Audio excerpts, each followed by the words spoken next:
Welcome to the Thyroidless Life podcast with me, Dr. Rebecca Warren. This podcast is for you if you've been diagnosed with a thyroid disorder, think you might have a thyroid disorder, or are healing after thyroidectomy. I'm doing this podcast because of my own personal health journey of being diagnosed with thyroid cancer, getting my thyroid cut out, getting high-dose radiation, and being left with no answers when my health started to deteriorate quickly. It wasn't until I drew a line in the sand that my health transformed, and now I've dedicated my life to sharing this information so others don't have to go down that same path. My hope is that you never feel alone on your health journey and that you understand how incredible your body is, that it's not working against you, it's working with you, and it wants to be well.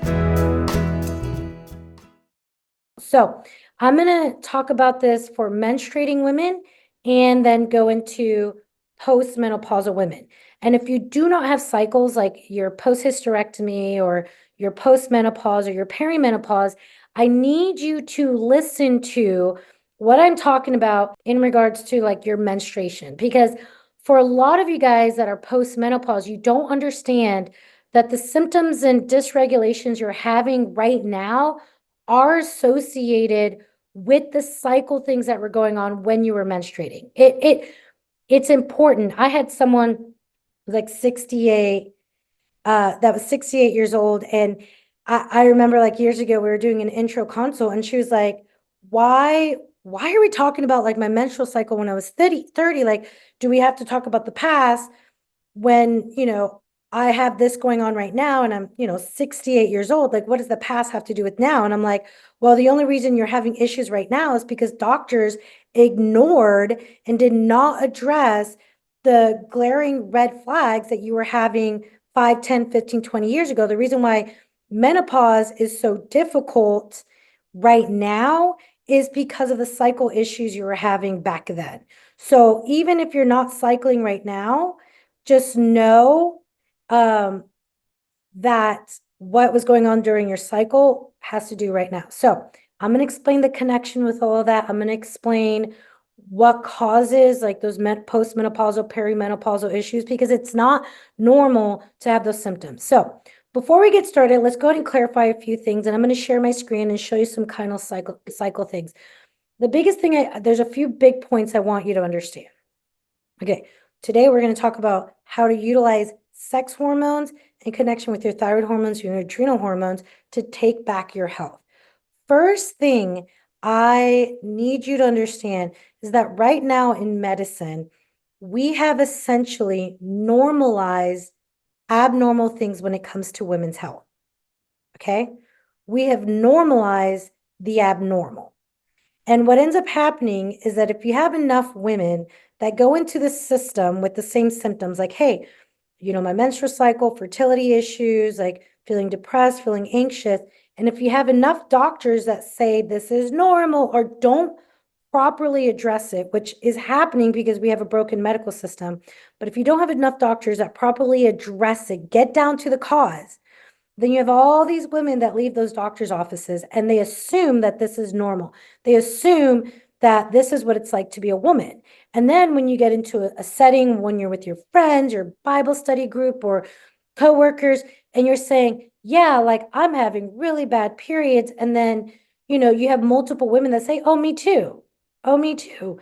Then we get this idea that this is normal. And that is truly the epidemic that we're having when it comes to women's health right now that I am seeing, and many, many, many, many functional doctors that really, truly care about women's health, is that we're seeing that menopause, the disease, the dysregulation of menopause is now getting normalized. So women think it's normal to need a hysterectomy. Women think it's normal to feel depressed and anxious because your sister did and your mom did, and your all your friends in your group all have that issue, when that's not true, right? What's true is that you're going into a system that doesn't address that properly.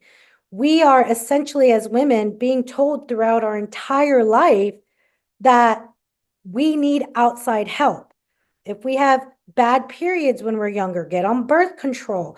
Like, you need outside help. You have bad acne, you need outside help. You're depressed and anxious, which is associated with your sex hormones. You need this outside help. And then when we're having fertility issues, instead of getting down, you won't believe how many women I've come to see me whose doctors say, oh, like you need like 3 or 4 miscarriages before they'll do something, before they really get down. When you have all the red flags of either progesterone insufficiency, or your partner has, your husband has like sperm issues or low like DNA damage, like they will allow you to have multiple miscarriages before even going deeper, which is nuts to me. But again, you need outside help. Birth is a disease process where you need outside help. Menopause, you need outside help. Whether you see it or not, you are subconsciously and consciously being told that your body, there's something wrong with it and you need outside help. And my goal is, when I work with women, is to destroy that, to make sure you understand that that is not true, that your period should be an uneventful event, that fertility issues are a big glaring red flag to an underlying over health issue. Like there's something wrong with your overall health. And I say that because so many women are not taught that, okay, your fertility issues are going to be connected to a lot of other dysregulations that you think like are separate, like whether it's depression, anxiety, gut issues, like all these other things, they're all connected. And menopause and postmenopause, like when you have weight loss resistance, when you're fatigued, when your hair is changing, when you're having hot flashes, this is not normal. And I need you to not just understand that, but take that to heart and not be okay with that. That's where you start, not to be okay with that. Okay. So number one major point I need you to understand is that women are being told that what they're going through is normal when it's not normal. And the last thing I'll say, like, I cannot tell you how many women I've sat across from virtually and in my clinic after doing Dutch hormone testing. And like, I can look at hormone testing and tell women exactly what they're feeling or going through without them even having to tell me anything. So many women in tears, like saying, like, I thought I knew something was wrong, but I kept telling there's nothing that could be done about it. Okay. And a lot of you guys, I'll say this too, a lot of you guys don't think anything is wrong. And I always give this example, and it's kind of like, like a weird example, but do you know what it's like when you walk into a room and someone has passed gas? You smell it and you're like, oh, this smells horrible. But then if you're there long enough, the smell goes and you forget about it. A lot of you guys are living with dysregulation, but you've been living with it for so long that it's become your new normal. And you don't realize how not normal your normal is until you get better. I literally had a consult just this morning with one of my healing after thyroidectomy one-on-one coaching clients, and we finally got her T3 optimal, and we did all this work, and she was like, oh my gosh, I thought it was pretty good before, but this is good. And that's what I need you guys to realize. The second thing I need you to realize is that your sex hormones are way more than baby making hormones. And I say that because most of the time we don't hear about ovulation, we don't hear about progesterone unless we're trying to get pregnant, or if there's a miscarriage, or when we're postmenopause. Like, that's not when we should hear about it. We should hear about it constantly, because estrogen, progesterone, testosterone, DHEAS, it is what helps our body fight cancer. It's what helps our body with blood sugar balance, heart health, all of these different things. Your estrogen and your progesterone, your testosterone, your DHEAS are important. In 2015, the American College of Obstetrics and Gynecology released this memo. It was like a nationwide memo. And the point of the memo is to tell, OBGYNs across the US, like, hey, start treating the menstrual cycle like a vital sign. What does that mean? It means blood pressure, temperature, heart rate. All of these things are checked at your doctor's office because they're important, because they give you a lot of information. If anything is off within those, then that means something is wrong. That's your menstrual cycle. There's so much information within your menstrual cycle, which is why I think one of the most powerful things you can do is track your menstrual cycle appropriately. Okay. So 2 things to understand is that number one, Our medical system has normalized a lot of dysregulation, and that's not okay for women. Number two is to understand is that these sex hormones are way more important to your overall mental health and overall health, period. Now, let's go ahead and talk about some sex hormone stuff that I think is going to be really important to understand. So I'm going to share my screen here. I can do that. Here you go. Okay. Okay. So what we're looking at here is your menstrual cycle. Again, those of you that are not menstruating, this is just as important for you. Just as, oop, I don't know where my screen went. Let's see. Okay, this is going to be just as important for you. So when we're looking at our menstrual cycle, we have different phases to our menstrual cycle. We have our follicular phase, and then we have our luteal phase. Hold on one second, guys. I don't know if you guys can hear this ringing in the background, and I am just going to see if I can, there we go. I don't know if you guys can hear the ringing. I can hear the ringing. So let's go ahead and let's just turn that off. Okay. So this is really important to understand whether you're menstruating now or not. But in your follicular phase, this is what's considered the estrogen dominant. This is going to be the phase in which your estrogen is going to be released. You have FSH that's released, that's follicle stimulating, the follicular stimulating hormone. When FSH is released, the connection between this with your thyroid hormones is that your hypothalamus is your master control center. It talks to your pituitary, and then your pituitary talks to your thyroid to release thyroid hormone. So TSH is from your pituitary, talks to your thyroid to release thyroid hormone, or TSH is just released, and if you don't have a thyroid, you take a pill for that. Now, in regards to FSH, the hypothalamus communicates to the pituitary releases FSH and LH. So that connection with the HPA axis, hypothalamus, pituitary, and adrenal, if there's any dysregulation, if you're in sympathetic mode, you're going to affect not only your sex hormones, your cortisol, your adrenal hormones, but also your thyroid hormones. So it's all interconnected. It's a three-legged stool. This is what I teach. The stool, the seat of the stool is going to be your hypothalamus and pituitary. One leg is your thyroid hormone. One leg is your adrenal hormone. One leg is your sex hormone. This is important to understand because if anything is off in that stool, the whole thing falls over and it's just a mess. There's no way that you're going to have a sex hormone issue and it doesn't eventually cause issues with your adrenals and your thyroid. There's no way that you have a chronic thyroid hormone issue and it doesn't affect your sex hormones and your adrenal hormones. So I want you to remember that because a lot of you guys have gone to an endocrinologist and then you have your GP and then you have your OBGYN. All these people are looking at separate areas, but you are a woman interconnected and powerful. You need to look at everything together. So that follicular phase, FSH. So let's see if I can draw on this picture here. So you're going to bleed, you're shedding your uterine wall lining. Estrogen is a growth hormone. When FSH is released, your body is in this kind of growth state, right? It's going to allow those cells to replicate, that uterine wall lining to get thicker, because the idea is that if you do conceive, you have this nice cushiony, like uterine wall lining where that egg's going to kind of cushion into, and you're going to have all of that and grow a baby that way, right?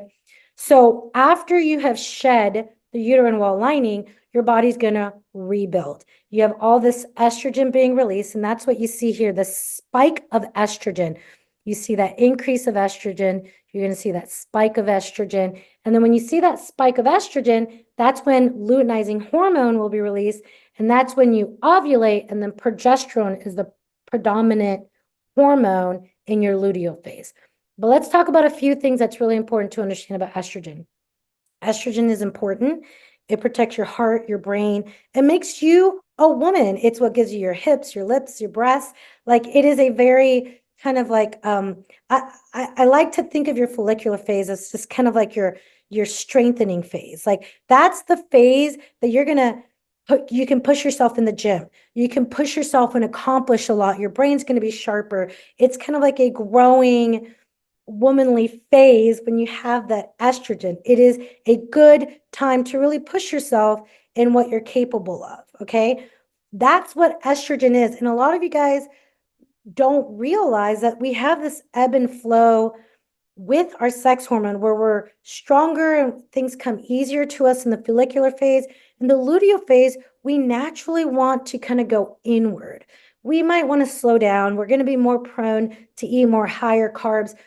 I cannot tell you how many women through the years have been like, oh, Dr. Rebecca, I just want to like cuddle up and read a book, or like I feel like I need more carbs. And I'm like, well, yeah, because you're more naturally in the presence of progesterone. That's a hormone that kind of slows you down.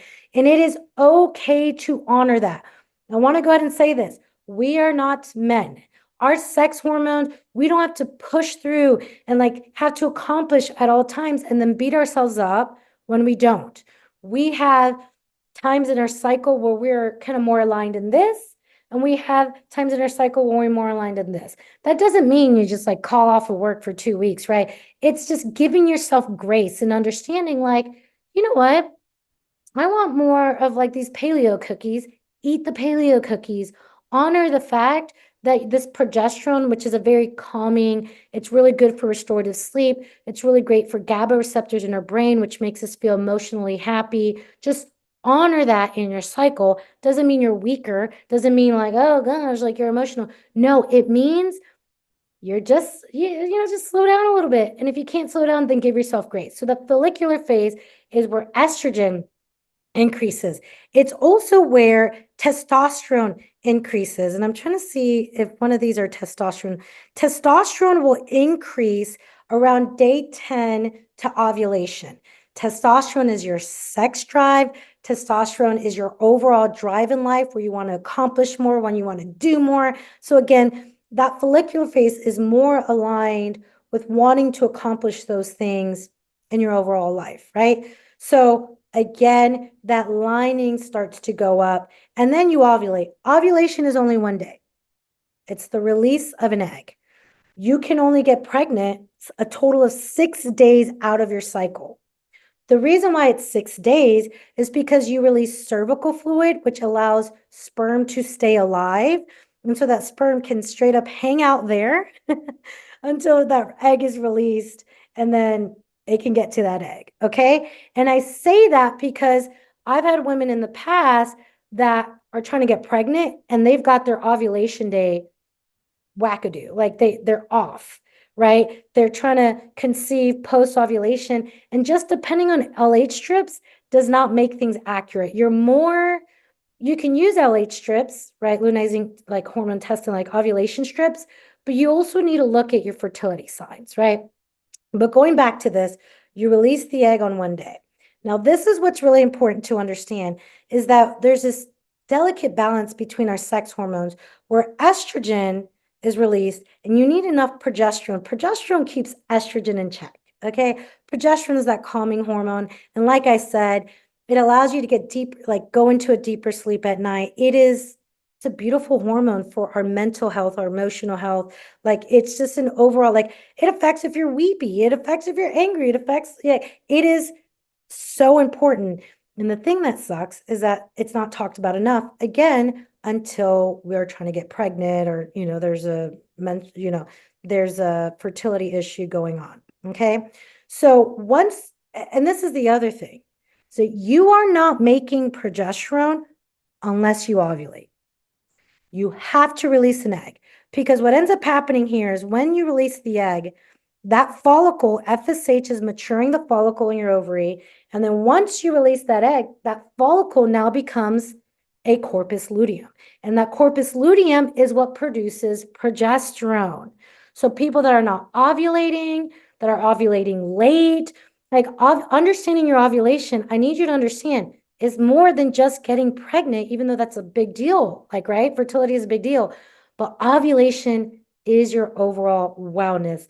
And then in this phase, you have this beautiful progesterone where, when I talk about like just being aligned with your menstrual cycle, like I remember hearing a podcaster talk about how she tries to, batch all her interviews, and she will batch it in her follicular phase because she feels like she's just like she can remember things easier, and doesn't mean she can't do the interviews in her luteal phase, but she's like, you know what? I feel like I can get more done, so I do that.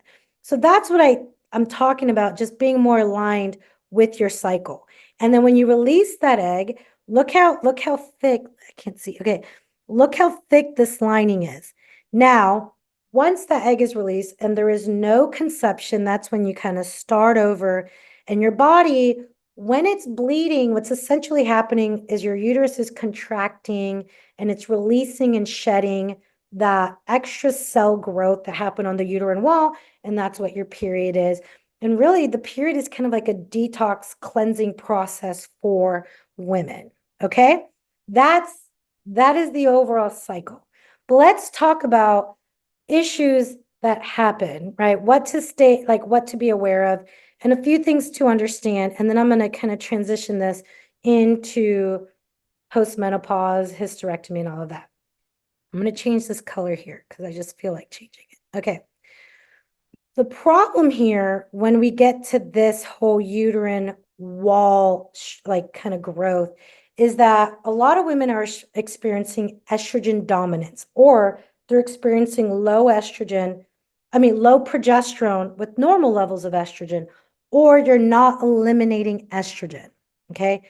We live at a time where we are being bombarded by xenoestrogen chemicals in our environment that mimic estrogen. So not only are our clearance pathways clogged up, we have liver issues, that we have gut issues that are you need those systems to be healthy in order to eliminate and keep estrogen in check. Remember what I said. Estrogen is that growth hormone. It's that replication hormone. But if you have a lot of estrogen, right? High levels of estrogen, then what you're seeing is growth in areas and at amounts that are not good, right? So what does that mean? A simple example is that, okay, estrogen will increase the growth of our uterine wall. But if you have a lot of estrogen, that uterine wall is going to get thicker and thicker and thicker. Guess what you're going to have to do in order to shed that uterine wall? You're going to have to contract harder. Your body's going to have to do more work. And what does that mean? Heavier periods, clots in your periods, really bad cramps. So this idea that needing Midol or like these pain pills to get through the first day of your period, that's not normal. That means you have a really intense like growth of that uterine wall where your body has to work overtime in order to eliminate and to shed all that extra cell growth on the uterine wall. And the crazy thing is, the answer for these issues, well, really, the answer for any sex hormone issue for women, if you still want to have kids one day, is birth control. And let's go ahead and clarify this. Birth control doesn't fix anything. And I understand that women take it and some people feel better. And I understand, especially when you have painful periods, but let's call it for what it is. Birth control shuts down your own production, makes you dependent on synthetic hormones, and you have a pill bleed, right? And some, birth control options have like you still ovulate. So it's not really bleeding. It is not your body communicating and doing what your body needs to cleanse itself according to what your body needs. It is dependent on a pill. Okay. The idea is, so instead of saying, let's figure out what's going on, what the birth control pill does now, it says, we're just going to shut it down. We're going to tell your brain, don't release this, and we're just going to give you the hormones. That's crazy because it never long-term corrects the problem. And then over time, if you want to come off of it, when you're exposed to a lot of synthetic estrogen, that causes a lot of dysregulation, gut, mineral deficiencies, and stuff like that. So that's what we're seeing here. One thing I want you guys to understand about the follicular phase is the follicular phase can vary according to your stress levels, if you're traveling, if you're fasting. So you can ovulate usually on day 12, but next month, depending on if you're fasting, stress, whatever, you might ovulate on day 16. You might ovulate on day 9. And that's why it's really important to be aware of your fertility signs, especially when you're avoiding pregnancy. Now, with the luteal phase, this is different. The luteal phase should not vary. I like to see the luteal phase between 10 to 14 days. Well, 10 to 12 days, 10 to 14 days. If it's less than 10, if we're pushing 14 or above, there is a problem. What it means is you might not be making enough progesterone. If you're under 10, you might not be making enough progesterone. If you're over 14 or above, it might be that you haven't ovulated. And then you have issues, like you'll have symptoms. Like this whole idea of PMS, the way we make it a joke, like, oh, you must be PMSing, you're emotionally unstable, you're crying, you're angry. I had one client who literally was just like, I love my girls, I love my husband, but my gosh, like a week and a half, I need to like lock myself in a room and get away from them because I cannot handle it. And listen, I have 3 kids. It is crazy, but that is not normal. And it's going to be tied in to progesterone, and it's going to be tied in to how you feel, how you function. And let me go ahead and tell you this. It'll affect your bowel movements. It can affect your bloating, breast tissue. It can affect feeling anxious, depressed, fatigued, restless.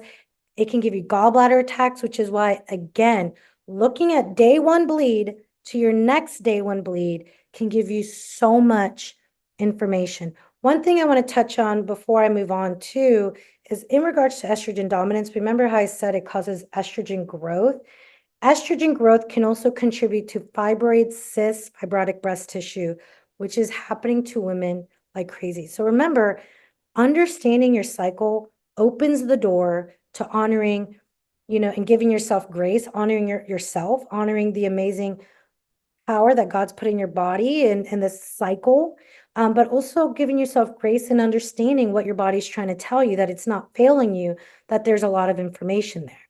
Now, the next thing, in regards to this kind of luteal phase, this is why you want to track it. A few resources I want you guys to understand is you need the book, Taking Charge of Your Fertility. It is the Bible, the understanding of your menstrual cycle. And I would love for you guys to get it so that the Q&A session, you guys can come with questions. I always recommend, if you start tracking your cycle, to track using a paper chart for 3 to 4 cycles so that you can see the numbers, you can see temperatures, tracking. And this is kind of like the final thing I'll say about the cycling women, and then we're going to postmenopause women, is that you have fertility signs. Guys, I have used this method. It is not the family planning method, right? Or where you hope for the best, pull out, and hope you don't get pregnant. Yeah, people are getting pregnant using that system because they're not understanding their bodies. When you go into fertility awareness, you are understanding your body. You're seeing those fertility signs. You're understanding cervical fluid, body temperature, cervix positioning, like signs, right, of what's happening. You will not be ovulating if you don't have cervical fluid. And cervical fluid, the one thing I love about taking charge of your fertility is that we're used to calling cervical fluid discharge, and I hate using that word. I know it's just, it's liquid, but discharge makes you think that's something wrong. Cervical fluid is just fluid that your body's releasing, and it lets you know where you're at. So I highly recommend getting the book, Taking Charge of Your Fertility, and starting that process. And I can help those of you guys in my membership on understanding that for your own health. It is powerful to take your temperature. And some of you guys, it might be dysregulated. Oh, I have PCOS, or I have all these other things. Well, you can still look at what's going on as you heal your body. And that's something I can help you guys with here on the one-on-one consults that you guys get to have in the membership group, or, on the Q&A sessions. Now, when it comes to postmenopause, remember, guys, if you're taking notes, you're listening to this and you're like, oh man, I have all these questions, bring it to the Q&A, submit it in our dashboard. But for those of you guys that are postmenopause, let's talk about something. Okay. What ends up happening is that for a lot of you guys, there are these signs of dysregulation. And the thyroid hormone, let me take a moment here. T3 affects output of every cell in your body. It is energy production. So when your T3 is low, your output of FSH is low. Your luteinizing hormone is low. So when you have low T3, you can see like lighter menstrual cycles, or on the other end, depending on how your body responds to it, you can start to have really, really heavy menstrual cycles. So having your T3 optimal, having your T4 output optimal is really important to all of this signaling. When your sex hormones are dysregulated, your body's going to go into conservation mode. It's going to go into sympathetic, like, hey, we're in survival mode, it's going to affect your thyroid hormone output. This is absolutely important. But with menopause, what's really important to understand with menopause is that when you go into perimenopause, it can be a year to 10 years, right? It can be a process. But menopause should not be suffering. It's suffering because we have ignored these signs and little symptoms here and there. One thing I love that my midwives use is yellow flags. And that's the problem, is that a lot of yellow flags are missed throughout your life. In medicine, they wait around till we see these big red flags and then we'll do something about it. But there's all these little things in dysregulation, whether it's severe or just minor things that your body's telling you that things aren't right. But remember what I said about this three-legged stool. Your sex hormones are off, your thyroid hormones are off, your adrenals will always, always be affected. Your cortisol output would always be affected. Now, when you go into perimenopause, what's essentially happening is you're not in menopause until you've not had a period for over 12 months. So if you have a period every 9 months, you're still in perimenopause. But the idea is that you don't go from making estrogen to not making estrogen. You go from, some days you make more, some days you make less. And I like to describe it as a kiddie roller coaster. Some days you have more, some days you have less, right? Until finally your ovaries stop producing the estrogen. And then, this is really important to understand, your adrenals make your sex hormones. You don't just go from making sex hormones to not making any. Your adrenals come front and center. And why does that matter? Because when you go to your OBGYN and you're getting blood work done or you're having these symptoms and signs that things are off, they're not looking at your adrenals. And if you want to look at your adrenals, you're going to have to go to an endocrinologist and they're looking at just the adrenal gland. I'm talking about hypothalamus pituitary adrenal axis. So what ends up happening is that your adrenals have worked overtime. This output, remember, I'm not talking about the adrenals themselves. I'm talking about your brain being in parasympathetic or sympathetic. And because your adrenals are dysregulated, now your testosterone output is affected, your estrogen output is affected, progesterone and DHEA. And now we're living at a time where we have bioidentical hormones, which can be absolutely helpful if you're in the hole. Hormone replacement therapy, hormone synthetics are toxic. Bioidentical are a better option, but this is the problem I have with bioidenticals, is that you get on it, you feel good, but the problem is you still have this adrenal issue there. You still have to go in, not adrenal issue, let me clarify this again, this HPA axis dysregulation. And that's my problem. It's the same thing for those of you guys that have a thyroid and you go in and get on thyroid hormones, you start to feel better because you're putting in the hormones in, but the thyroid is still dysregulated. And if you have an autoimmune condition, it can cause other autoimmune conditions down the road. So when it comes to menopause, when it comes to perimenopause, I want you to understand that a lot of it, primary issue is HPA, hypothalamus pituitary adrenal dysregulation. Another problem is estrogen dominance. So I've had women had hysterectomies because they had painful periods, heavy periods, clotting, fibroids, all these different things. But I want you to understand that if you're not eliminating estrogen, especially in a time when we have xenoestrogens, you can still have estrogen dominance. I've had women that have done the Dutch test where their estrogen levels are low, and they're like, why do I have estrogen dominance if my overall estrogen levels are low? It's because you're not eliminating environmental estrogens, and the little bit of estrogens you do have, you're not eliminating. And it goes back into the body. And remember what estrogen does, it causes this kind of growth, fibroid, cysts, cancer, right? And it also causes when you go, it causes dysregulation with your progesterone, so it affects your overall emotional and mental health. It also is free radicals. That estrogen dominance creates free radicals, which is DNA damaging, which for us is so important because of hormone-based cancers. Another problem that estrogen dominance has is that, remember that kiddie roller coaster I talked about, where it should be some estrogen here, less estrogen in other days. But what you guys are doing is you're going into perimenopause, and it's a freaking adult roller coaster because of how much estrogen you're not eliminating.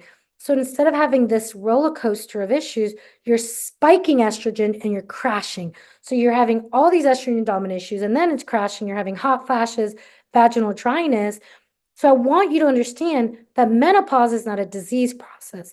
Menopause and perimenopause should be a season, and I love it. The women I work with, as they see their hormones change, their thyroid hormones change, their adrenal hormones change, they see a change in how they feel in menopause. This should be an amazing new season for you. You get to have sex without getting pregnant. And a lot of you guys are like, sex? Oh, I'm lucky if I even feel like having it. It's because your adrenals are taxed, your testosterone is tanked. You have to get those levels up and optimize those levels because you should be able to enjoy sex. And can I just say this to all the women here in this session is that sex is not something you're lucky to get to have. Sex and being able to orgasm or to feel comfortable while having sex is a part of your health. Okay. It is a part of your overall mental health, emotional health, hormone health. And so this idea, I feel like this is another thing in medicine where it just kind of like is a second thought to think about sex and women, like their health. They just don't really talk about it much. No, your ability to enjoy it, to be comfortable, to want it, and to feel okay with it, it is a part of your health. And if that is off, then your hormone health, your mental health, your emotional health is more than likely off as well. So, in this session, we talked about understanding estrogen and progesterone. We talked about, really what it looks like post-menopause and menopause. And so what I want to do is as we go into this kind of like Q&A session in the next couple of weeks here, I want you to take this information because I'm going to use a portion of that Q&A session to go into solutions. I want you to taking charge of your fertility for those that are menstruating. I'm going to have a recommendation for those of you guys that are postmenopause in regards to the book that I think you should read. I'm having a brain fart on the title. I'm going to give that to my assistant. She'll put it in the notes. And I want you guys to get these books and start understanding that this is important to understand and to gather this information for you. In our next session, I'm going to spend some time talking about solutions and understanding that you can't just go off and like take a supplement, because if you're taking a lot of supplements to clear estrogen, but you're not having normal bowel movements and your liver's congested and you're taking DIM because you read this herbal thing was great, you're going to cause issues in the long run. And that's the special thing about being part of the Thyroid Inner Circle community. You get the right way to do things. We're also going to be talking about lifestyle changes, okay? So I want you to get these books. I want you to kind of understand this and think about your own cycle, your own kind of health history. And I want you to think about, okay, this is what I've gone through. This is what I have not gone through. And I want you to submit like, hey, I have these things going on, or what about this, so that I can give you guys a more personalized support being part of the Thyroid Inner Circle membership. And the last thing I'm going to close on is this: blood work testing. Right off the bat, Dutch testing is the most powerful, most beautiful. I cannot stress it enough. It is an investment, but it's an investment because the amount of information you get from the Dutch test is mind-blowing. I will show you guys an example of that on our next call. But when it comes to blood work, if you are cycling, your estrogen and progesterone should only be tested 5 to 7 days post-ovulation. You guys are going to your OBGYN, getting blood work done whenever. They're telling you that everything looks fine because you are not timing it correctly. Progesterone and estrogen should be 5 to 7 days post-ovulation. If you don't know when you're ovulating, in this situation, ovulation strips are helpful. So take your, ovulation strips when you get a positive. 5 days afterwards, go and get your blood work done.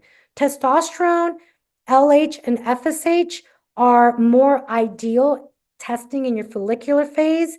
And if you want to test DHEA, which is an important sex hormone, you want to test DHEA-S, okay? If you want to know if you're menopause or postmenopause or perimenopause, you can test FSH and LH. And if they are through the roof, then that's telling you you are in menopause, because your brain's communicating and your ovaries are responding. So you're going to have high levels of that. You can test estrogen, progesterone, testosterone, and DHEAS. at any point if you're post-menopause. I highly recommend you guys get some sex hormone testing. I don't put it as part of my complete wellness labs because it's very important to test at the right time. And as always, I always recommend testing in the morning. In the morning. So you're like, Dr. Rebecca, are you saying like I should test progesterone and estrogen in my luteal phase and then maybe go into my follicular phase like around day 3 to 5 and test my FSH and LH and DHEAS and testosterone? Yeah, if you want accurate numbers and you're worth it. If you've enjoyed today's episode, please make sure to leave a 5-star review. I love being able to see and read how this information is helping you on your health journey. And make sure to subscribe to the podcast. That way, when new episodes are live, you can have it automatically downloaded to wherever you listen to your podcast. The number one question I get asked is, how do I work with you? If you are interested in finding out more information about me and being a part of my community, go to my website, drrebeccawarren.com. That's dr.rebeccawarren.com. And you should be able to find the answer to your questions there, as well as checking out my Thyroid Inner Circle membership group, getting access to the free Thyroid Labs ebook that I have available for you, and so much more great information.